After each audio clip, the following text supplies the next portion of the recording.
అద్భుతమైనటువంటి రాత్రి, silent night and holy night. Today God is going to bless all the people gathered here. ఇప్పుడు సమయం రాత్రి సుమారుగా 10 గంటలు అవుతుంది. ఈ రోజున ఉదయకాలం నుండి కూడా పరిచర్లో అనేక ప్రాంతాల్లో ఉంటూ ఏమాత్రం సమయాన్ని పాడు చేయకుండా దేవుడి కొరకు అనేక చోట్ల వాడబడటం జరుగుతుంది.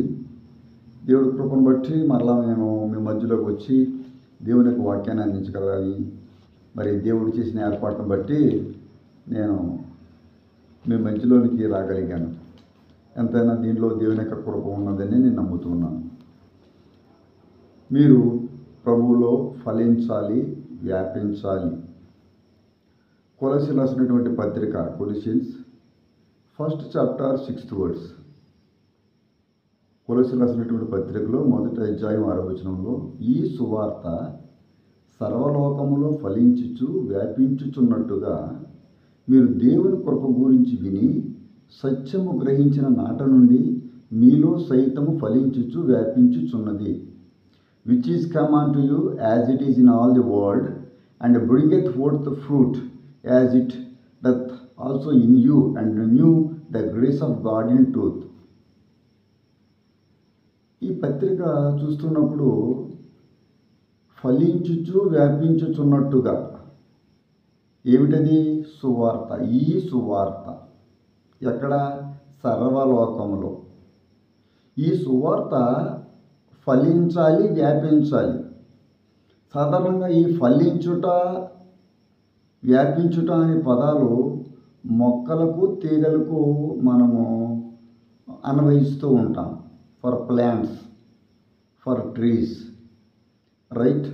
ఇప్పుడు సువార్త అనేది ఫలించాలి, వ్యాపించాలి. ఎవరి ద్వారా? మన ద్వారా. ఎక్కడ? సర్వలోకములో. సర్వలోకము అనేటప్పటికీ సర్వలోకంలోనికి దేవుని సువార్త ఫలించాలి, వ్యాపించాలి అంటే సంఘములకు చాలా బాధ్యత ఉన్నది. The church have very much responsibility in this issue. Every soul having also in fact the responsibility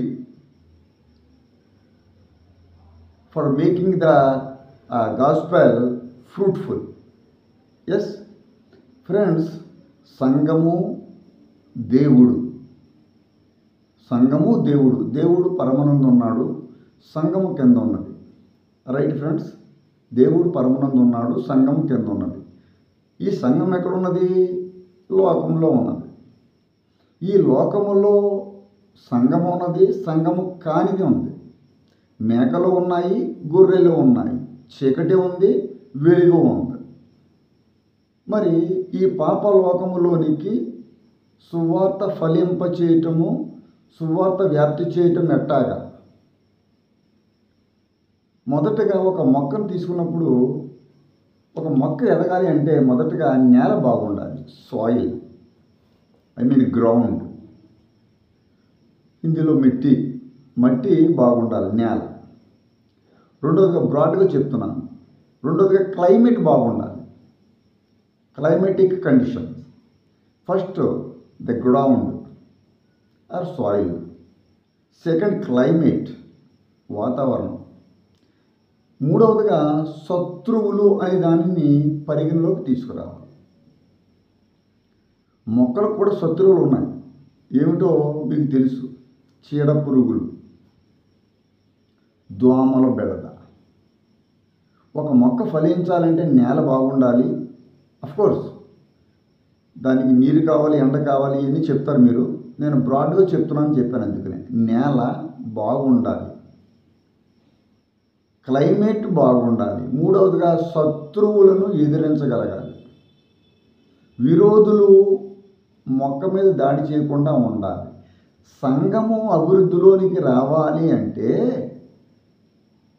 సంఘస్థుల్లో విశ్వాసం ఉండాలి. సంఘ విశ్వాసులందరూ క్రొత్త జీవితమును కలిగిన వారై ఉండాలి. సంఘం అంతా సాతానుడైనటువంటి శత్రువుని ఆ విరోధిని బంధించేందుకై తగినటువంటి బలము కలిగిన వారిగా ఉండాలి.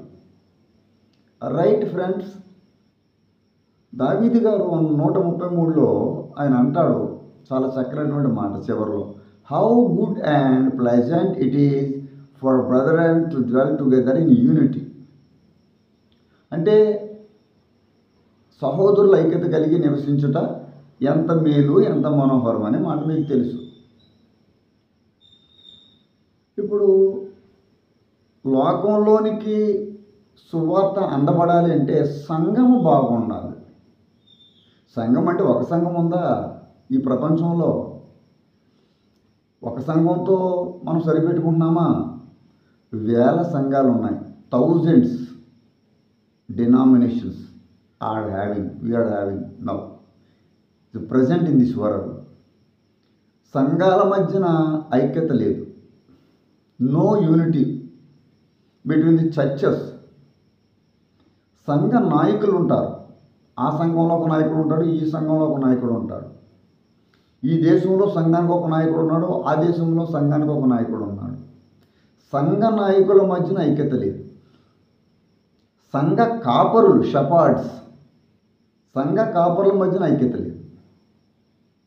ఇక ముందుగా చెప్పినట్టుగా సంఘాలు అంటే డినామినేషన్స్, వివిధ రకమైనటువంటి మరి పేర్లు కలిగినటువంటి సంఘాలు ఉన్నాయి, వాటి మధ్యన ఐక్యత లేదు.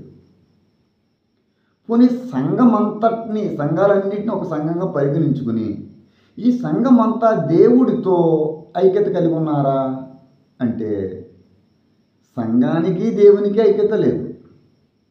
పోనీ ఈ సంఘం లోకంతో ఐక్యత కలిగి ఉందా? ఐక్యత అంటే దేవుని ప్రేమను, దేవుని సువార్తను వ్యాప్తి చేయడానికి మనుషులతో మనం ఏమైనా మంచి మరి హ్యూమన్ రిలేషన్ మెయింటైన్ చేయగలుగుతున్నామా? ప్రేమను చూపించగలుగుతున్నామా? Which is command to you as it is in all the world and bringeth forth fruit as it doth also in you and new the grace of God in truth. దేవుని యొక్క సువార్త సర్వలోకంలో ఫలించేటట్టుగా నువ్వు చేయటంలో నీ బాధ్యత చాలా ఉంది. నీ పాత్ర ఏమై ఉన్నది? చాలా ఘనమైనది ఉంది. కానీ నీ పాత్రను మీరు సరిగ్గా నిర్వర్తించకపోతే దానివల్ల వచ్చే ప్రమాదాలను మనం ఈ రోజుని ఎప్పుడో తర్వాత కాదు, ఇప్పుడే చూస్తున్నాం. సంఘాల మధ్యన ఐక్యత లేకపోవడం వల్లనే కదా శత్రువు మన మధ్యలోకి దూరిపోయాడు. మీరు అర్థం చేసుకోవాలన్న మాట. సంఘ నాయకుల మధ్యన ఐక్యత లేకపోవడం వల్లనే కదా సంఘం మీద విరోధి వచ్చి దాడులు చేస్తున్నారు. సంఘ కాపురుల మధ్యన సరైనటువంటి ఐక్యత లేకపోవడం వల్లనే కదా సంఘస్థులను వ్యవస్థల కింద చేసి బలవంతం చేసి వారిని మరి మరణాన్ని కూడా అప్పచెప్పే సంఘటనలు మన భారతదేశంలో జరుగుతున్నాయి. Only because of no unity. ఇప్పుడు సువార్త ఫలించాలి, వ్యాపించాలంటే సంఘమే మెయిన్. సంఘం యొక్క పాత్రే గొప్పది, ఘనమైనది. సంఘ నాయకులు, సంఘ కాపురులు, సంఘస్థులు, సంఘ విశ్వాసులు అందరి బాధ్యత. సంఘం అంటే including all these people, the shepherd, believers, leaders, everyone. ఇప్పుడు మన మధ్యలో ఐక్యత లేకపోతే, సాటి సంఘాన్ని నువ్వు ప్రేమించలేకపోతే, సాటి విశ్వాసిని నువ్వు గౌరవించకపోతే ఎట్టగా జరుగుతుంది? నేల విశ్వాసానికి సాదృశ్యంగా మనం ఇప్పుడు భావించుకుంటే విశ్వాసంలో స్థిరత్వం లేని జీవితం. పోనీ క్లైమేట్ అంటే కొత్త జీవితం, కొత్త మనసు, నూతన మనసు ఎక్కడొచ్చింది మనకి? కొత్త సంవత్సరంలో ఈ కొత్త మనసు గురించి, కొత్త జీవితం గురించి, కొత్త హృదయం గురించి మాట్లాడుకుంటాం. తర్వాత నూతనత్వం ఎక్కడా లేదు. మనలో నూతనత్వం ఉంటే మన క్రియలు బయట కనబడతాయి. శత్రువుని ఎక్కడ ఎదిరించగలుగుతున్నాం మనం? చీడ, దోమలు, పురుగులు. మనం వాటిని బంధించలేకపోతే ఐక్యతగా ఉండి పంటంతా పాడైపోతుంది. ప్రియ సోదరుడా, సంఘం అంటే చాలామంది తమ సంఘాన్నే సంఘం అనుకుంటూ ఉంటారు. చాలామంది ఏమనుకుంటారంటే సంఘం అనగానే మా సంఘం అనుకుంటారు. మీ సంఘం ఉంటే మీ దృష్టిలోకి వస్తుంది. నీ సంఘం నా సంఘం కాదయ్యా బాబు, నీ సంఘం నా సంఘం కాదు. ఇది దేవుడి సంఘం. అన్ని సంఘాలు కలిపితేనే సంఘం. నన్ను నువ్వు కలుపుకుని ఇతరులను కలుపుకొని అన్ని సంఘాలను కూడా యూనిటీగా నువ్వు చూడగలిగితే యూనిక్గా నువ్వు ఉంటావు. అది సంఘం అంటే. అది సంఘానికి శిరస్సు అయిన ఒకటే శిరస్సు, body. We are all the body of Christ. సంఘం అంటే ఈ 50 మంది కలిపి ఒక పెద్ద సంఘం అనుకుంటున్నాం, 500 మంది కలిపి ఒక పెద్ద సంఘం అనుకుంటున్నాం, 10 షిఫ్ట్లు నడిపించేస్తే చాలా గొప్ప షిఫ్ట్ అనుకుంటున్నాం. నేను ఎప్పుడు అలా అనుకోలేదు. నేను అటు రోజునే నేను ఫారిన్ కంట్రీలో ఉన్నాను, ఈ రోజు నేను ఇండియాలో ఉన్నాను. ఉదయకాలంలో మరి ఆంధ్రాలో ఉన్నాను, మరి సాయంకాలము తెలంగాణకు వచ్చాము. పిల్లరా మరి వైల్ ట్రావెలింగ్ ఆల్సో దేవునికి పరిచయం చేస్తూ ఉన్నాం. యోసేపు ఫలించేడు కొమ్మ, యోసేపు ఫలించేడు కొమ్మ. మీరు మనం ఎండిపోయిన కొమ్మల్లా ఉండకూడదు. ఈ సువార్త సర్వలోకములో ఫలించుచు వ్యాపించుచున్నట్టుగా. ఎక్కడ వ్యాపిస్తుంది? అసలు వ్యాప్తి చేయబడకపోవడం గల కారణం మనమే. మన మధ్యన ఐక్యత లేకపోవడమే, మనం అందరం కలిసికట్టుగా ఉండలేకపోవడమే. ఎవరో ఒక క్రైస్తవురాల్ని ఎవరో మరి పాడు చేస్తే, లేకపోతే ఏదో ఇబ్బంది పెడితే, లేకపోతే మనిషిని ఒక వ్యక్తిని ఎవరినైనా ఒక ఆయన చంపేస్తే మనము ఏదో తెల్ల బట్టలు వేసుకుని ఏదో క్రాసుని చేతిలో పెట్టుకుని మనం ఆ రోజున యూనిటీగా వెళ్ళటం అదొకటి సరిపోదండి. That is not enough. అది ఒకటి సరిపోదు. రోజంతా మనం కనీసం 3 నుండి 4 లీటర్ల నీళ్ళు తాగాలి. చెంచాడు నీళ్ళు తాగితే ఏం సరిపోతుంది? గ్లాసు నీళ్ళు తాగితే ఏం సరిపోతుందమ్మా? నీ హెల్త్ పాడైపోతుంది. అట్లాగే ఎవరో ఈ మధ్యన ఫెలోషిప్స్, ఒక ఊర్లో 3 ఫెలోషిప్స్. చిన్న ఊర్లో పల్లెటూరుకి వెళ్ళాను మొన్న ఆంధ్రాలో. ఒక చిన్న ఊర్లో 3 ఫెలోషిప్స్ ఉన్నాయి. దీన్ని ఐక్యత అంటారా? ఎందుకు అలా వచ్చింది? ఇది డిఫరెన్స్ని బట్టి, వాళ్ళ మధ్యలో ఉన్న డిఫరెన్స్ని బట్టి వాళ్ళు ఫెలోషిప్స్ని ఏర్పాటు చేశారు. వాళ్ళు పైకి ఏమన్నారంటే యూనిటీగా ఉందామంటారు. దాంట్లో 3, దీంట్లో 2, దాంట్లో 5, లేదా ఇంకో దాంట్లో 10 మంది. యూనిటీ ఎక్కడ ఉంది? ఒకసారి ఆలోచించండి. యూనిటీ ఎక్కడ ఉంది? ఇంటిగ్రేషన్ ఎక్కడ ఉంది? యూనిక్నెస్ ఏది నీలో? దావీదును చూడండి. దావీదు మొద్దులోంచి చిగురు వచ్చింది. మొద్దుకాయ ఒక కావలి కాసేవాడు, ద్వారపాలకుడు. ఏమయ్యాడు? ప్రధానమంత్రి. దానియేలు ఒక పట్టబడ్డ వ్యక్తి, రాజుగారు యుద్ధంలో పట్టుకుని వచ్చినటువంటి ఖైదీ లాంటి వ్యక్తి అన్నమాట. ప్రియ సంగమా, ఫలించెడు కొమ్మగా మీరు మారాలి. మనం మారితేనే సర్వలోకానికి సువార్త వినబడుతుంది. మనం మారితేనే సర్వలోకంలో సువార్త ఫలిస్తుంది, వ్యాపిస్తుంది. ఇప్పుడు మీరు చెప్పండి, నా ఒక్కడి వలన అయిపోతుంది అని అనుకోవద్దు. నా ఒక్కడి వలన అనేక దేశాల్లో సువార్త అందుతుంది. నా ఒక్కడి వలన అనేక ప్రాంతాల్లో ఆంధ్రప్రదేశ్, తెలంగాణ, తమిళనాడు, కర్ణాటక, ఈవెన్ ఢిల్లీ, అంటే నేను చేయగలిగిన దాంట్లో నేను సువార్తను వ్యాపింపజేస్తున్నాను. సర్వలోకానికి వెళ్ళి భూదిగంతాల్లో మనం దేవుని సువార్త అందించాలి. సమస్త జనులను శిష్యులుగా చేయమని ఆయన చెప్పారు. మనం చేయలేకపోతున్నాము. మనం చెయ్యగలిగిన రిసోర్సెస్ ఉండి కూడా మనం చేయలేకపోతున్నాం. మనం దేవుని కార్యాలని లిమిట్ చేసేసుకుంటున్నాం, పర్మిట్ చేసేసుకుంటున్నాం. అది ఎంత మట్టుకి ఆదివారమే. దేవుడు అంటే ఆదివారం, మహా అయితే శుక్రవారం, Christmas, Easter, good Friday.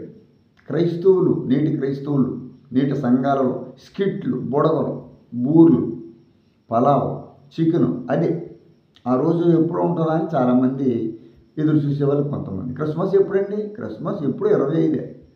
Easter ఎప్పుడండి? ఈస్టర్ ఏ రోజు ఉంటుందో ఆ రోజే. గుడ్ ఫ్రైడే ఎప్పుడు? గుడ్ ఫ్రైడే నాడే గుడ్ ఫ్రైడే. సంఘాల మధ్యన ఐక్యత ఏది? సంఘ సహోదరుల మధ్యలో ఐక్యత ఏది? మీ మధ్యన మన మధ్యన ఐక్యత లేకుండా మనం దేవుడితో ఐక్యపరచబడగలం? ఆయన మనతో ఎలాగ ఐక్యంగా ఉంటాడు? ఐక్యంగా ఉండడానికి సిలువకు ఆయన మేకులతో కొట్టబడ్డాడు, చంపబడ్డాడు. ఈరోజు దేవుడు నీతో మాట్లాడుతున్నాడు. మారు మనసు పొంది మారు మనసుకు తగిన ఫలాలను మనము ఫలించాలి. దేవుడు ఈ వాక్యమును దీవించి మిమ్మల్ని అందరినీ బలమైన సాధనాలుగా వాడుకోవాలని కోరుకుంటూ వాక్యాన్ని ముగిస్తున్నాను. Thank you for the opportunity given my dear brother and sisters. God bless you.